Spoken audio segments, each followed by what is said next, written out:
আসসালামু আলাইকুম প্রিয় ক্রিকেট ফ্যান্স। দর্শক, বাংলাদেশ এবং ভারতের যে টেস্ট সিরিজটা চলছে সেখানে কিন্তু ইতিমধ্যে দ্বিতীয় দিনের খেলা শেষ হয়ে গিয়েছে। আর দ্বিতীয় দিনের খেলা শেষে কিন্তু বাংলাদেশের থেকে ভারত কিন্তু 308 রানের একটা লিড নিয়ে তৃতীয় দিনে অর্থাৎ আজকে কিন্তু তারা মাঠে নামবে। মূলত সাকিব আল হাসান কিন্তু গতকালকে রিভার্স সুইপ খেলতে যে আউট হয়েছিলেন আর তারপর থেকে কিন্তু তাকে নিয়ে অনেক বেশি আলোচনা হচ্ছে সোশ্যাল মিডিয়াতে। এমনকি তামিম ইকবাল তিনি নিজেও কিন্তু সাকিবের সমালোচনা করেছেন ধারাভাষ্য কক্ষ থেকে। আপনারা সকলে জানেন তামিম ইকবাল কিন্তু বাংলাদেশ এবং ভারতের এই টেস্ট ম্যাচের কমেন্ট্রি বক্সে আছেন এবং তিনি সেখানে বসেই বাংলাদেশের খেলা উপভোগ করছেন এবং কথা বলছেন কমেন্ট্রিতে। মূলত তামিম ইকবাল কিন্তু আসলে সাকিব আল হাসানকে নিয়ে এমন একটা কথা বলেছেন যে কথাটি শুনুন।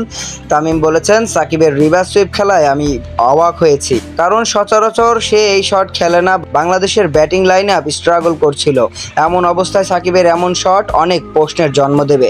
মূলত তামিম ইকবাল স্পষ্টভাবে বলছে বাংলাদেশের ব্যাটিং যখন স্ট্রাগল করতেছিল তখন কিন্তু আসলে সাকিব আল হাসান আউট হয়ে গিয়েছেন, তাও রিভার্স সুইপের মতো একটা বাজে শট খেলে। মূলত সাকিব কিন্তু সচরাচর এই শট খেলে না, তবে সাকিব কিন্তু ওই শটটা খেলতে গিয়েই আউট হয়ে গিয়েছিল।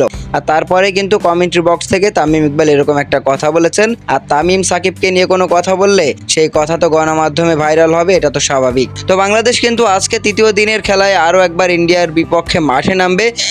ভারত কিন্তু অলরেডি 308 রানে এগিয়ে রয়েছে। দেখা যাক আজকে টাইগার বোলাররা কতদূর কি করতে পারে।